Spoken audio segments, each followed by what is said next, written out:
نحمده ونصلي ونسلم على رسوله الكريم اما بعد اعوذ باللہ من الشیطان الرجیم بسم اللہ الرحمن الرحیم انا انزلناه فی لیلۃ القدر وما ادراک ما لیلۃ القدر صدق اللہ العظیم اللہم صلی علی سیدنا و مولانا محمد معدن الجود والکرم وآلہ وصحبہ وبارک وسلم الصلاۃ والسلام علیک یا سیدی یا رسول اللہ وعلی آلک واصحابک یا حبیب اللہ۔ حمد و صلاۃ کے بعد اللہ تعالیٰ نے قرآن مجید میں ارشاد فرمایا کہ انا انزلناہ فی لیلۃ القدر، فرمایا بے شک ہم نے اس قرآن پاک کو لیلۃ القدر میں نازل کیا ہے، قدر والی رات میں نازل کیا۔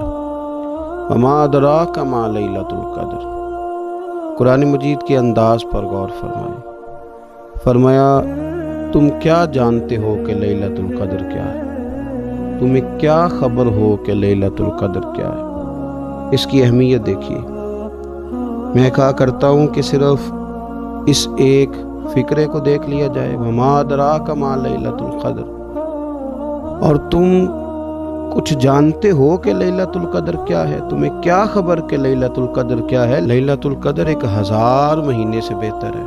ان آیات کو دیکھیں اور ساتھ نبی پاک صلی اللہ علیہ وسلم کا وہ فرمان دیکھیں جس میں حضور علیہ السلام نے فرمایا تمہارے پاس ایک مہینہ آ رہا ہے رمضان کا، اس میں ایک رات ہے جو 1000 مہینے سے بہتر ہے، اور یہ لفظ کتنے جھنجھوڑنے والے ہیں۔ حضور علیہ السلام نے فرمایا جو اس رات محروم رہ گیا وہ ہر نیکی سے محروم رہ گیا، جو اس رات محروم رہا محروم ہی رہ گیا، اتنی بڑی بات۔ فرمایا تنزل الملائکۃ والروح، اس دن فرشتے اور روح القدس یعنی جبریل امین اترتے ہیں، فیہا اس رات میں بِإِذْنِ رَبِّهِمْ مِنْ كُلِّ امر، اپنے رب کے حکم سے ہر خیر کے کام کے لیے۔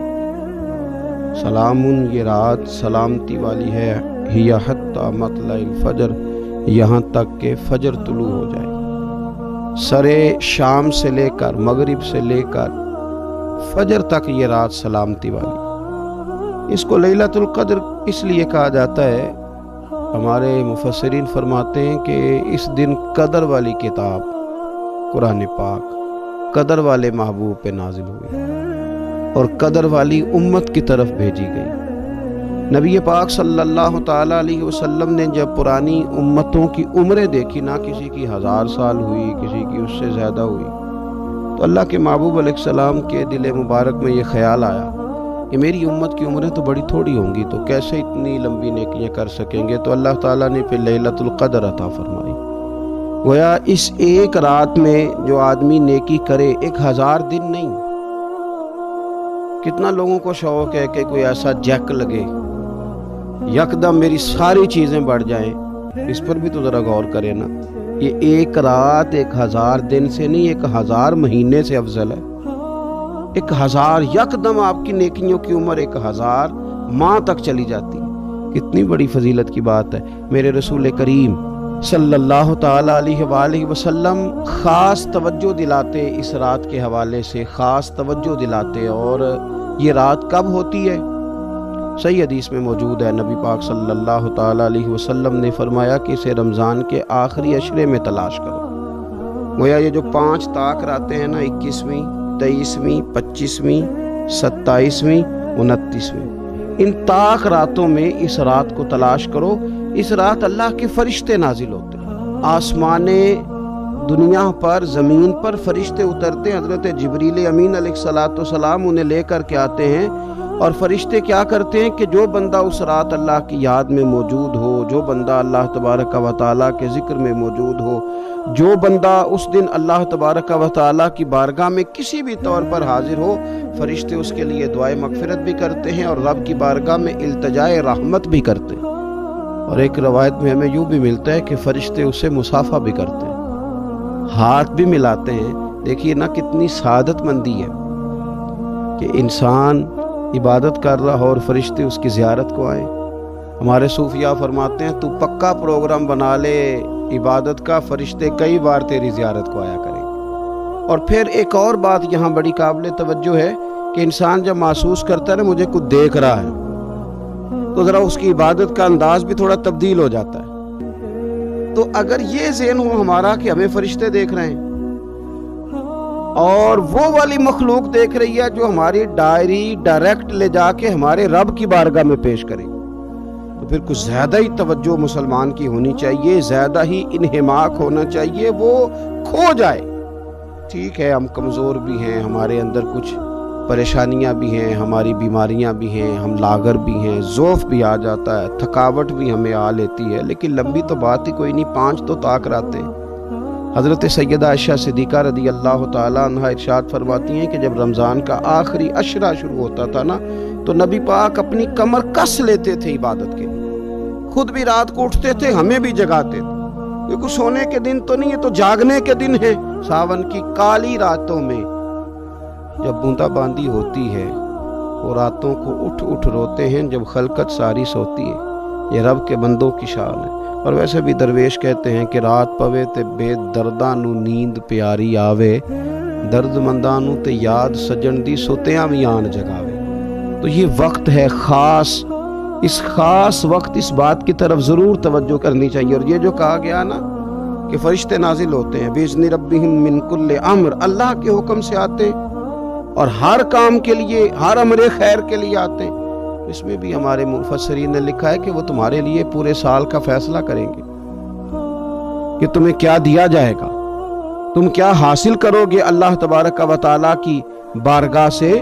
تو اس کا معنی یہ ہوا کہ پھر تو یہ لینے کی رات ہے، ایسا نہ ہو کہ فرشتے آئے ہوں رب کی بارگاہ سے یہ پیغام کرم ہو کہ دینا ہے اور لینے والے سو رہے ہوں، وہ آرام میں ہوں۔ تو یاد رکھیں خیرات اسی کے پیالے میں آتی ہے جس کا پیالہ سیدھا ہوتا ہے، اور اگر پیالہ ہی سیدھا نہ ہو تو خیرات پھر پیالے میں نہیں آیا کرتی۔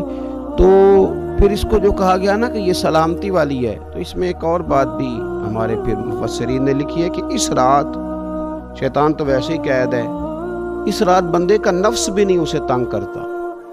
یہ طاق راتیں اتنی حسین ہے کہ تھوڑی سی بندہ ہمت کرے تو اللہ عبادت کے لیے اس کے دل کو قرار عطا کر دیتا ہے، اسے سکون ملتا ہے، طبیعت ٹھنڈی ہو جاتی ہے اور وہ بڑے ذوق کے ساتھ اللہ کی عبادت کرتا ہے۔ خوب بیداری کا مظاہرہ کریں طاق راتوں میں۔ میں نے رمضان سے پہلے مشورہ دیا تھا کپڑے وقت پہ خرید لو عید کے، اور وقت پہ سلا لو اور وقت پہ چیزیں لے لو۔ یہ جو خاص دن ہیں عبادت کے، یہ لوگوں کے بازاروں میں گزر جاتے ہیں۔ یہ زیادہ تر وقت ہمارا خریداری میں اور شاپنگ میں اور ایسے مہمل کاموں میں صرف ہو جاتا ہے کہ جن کی وجہ سے یہ خاص چیزیں جو ہمیں میسر آنی تھی ان سے ہم کئی دفعہ رہ جاتے ہیں۔ تو اس رات کرنا کیا ہے؟ زیادہ سے زیادہ کھڑے ہو کے رب کی عبادت کریں، قرآن شریف کی تلاوت کریں، استغفار پڑھیں۔ سیدہ طیبہ طاہرہ حضرت عائشہ صدیقہ رضی اللہ تعالی عنہا نے عرض کی یا رسول اللہ اگر مجھے یہ رات مل جائے تو کیا پڑھوں؟ تو فرمایا عائشہ تم یہ دعا مانگنا، اللہم انک عفو، اے اللہ بے شک تو درگزر کرنے والا ہے، تحب العفو، اور تو درگزر کرنے کو پسند بھی کرتا ہے، فاعف عنی، ہم سے بھی درگزر فرما، ہمارے گناہوں کو معاف فرما۔ یعنی اس رات اللہ سے درگزر کا سوال کریں۔ جن لوگوں کے سامنے اپنی خطائیں ہوتی ہیں وہ تو ویسے بیچارے ہر وقت معافی مانگتے رہتے ہیں، جن کے پیش نظر اپنی غلطیاں ہوتی ہیں، جو اپنے رب کریم کی بارگاہ میں حاضر ہونے کا ارادہ رکھتے ہیں صاف ستھرا ہو کر، وہ تو ویسے ہی معافی کے طلبگار ہوتے ہیں۔ تو یہ تو خاص چانس ملا ہے معافی مانگنے کا، تو بالکل سستی کا مظاہرہ نہ کریں، بالخصوص وہ لوگ جو اعتکاف میں موجود ہیں۔ نیند تو کسی وقت بھی آ جاتی ہے، آپ دوپہر کو بھی ذرا چپ کر کے لائٹ آف کریں تو یہ آ ہی جاتی ہے۔ آپ سر شام بھی تھوڑا سا کھانا کھانے کے بعد اگر کمر سیدھی کرنے کو بھی لیٹ جائیں تو نیند تو پھر بھی آ ہی جاتی ہے۔ لیکن یہ سنہری قسم کے ایام ہیں، سختی نہیں، پابندی نہیں، فرض نہیں، لیکن اگر شوق کے ساتھ، ذوق کے ساتھ، توجہ کے ساتھ۔ میں ایک مثال دیا کرتا ہوں کہ یہ ہمارے پاس قیمتی دن ہے رمضان کے، ایک عمل کا ثواب 70 کے برابر ہے۔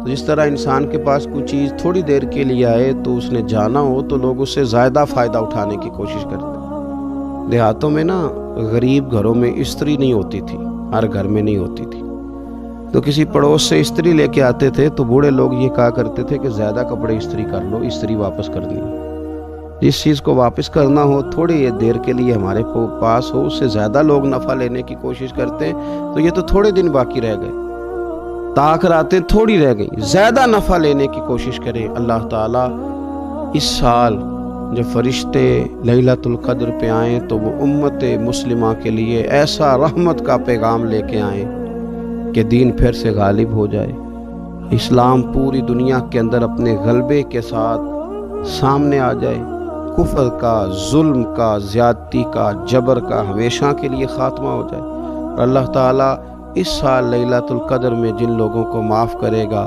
رب کریم ہم سب کے نام اس میں شامل فرمائے۔ آخر دعویٰ ان الحمدللہ رب العالمین۔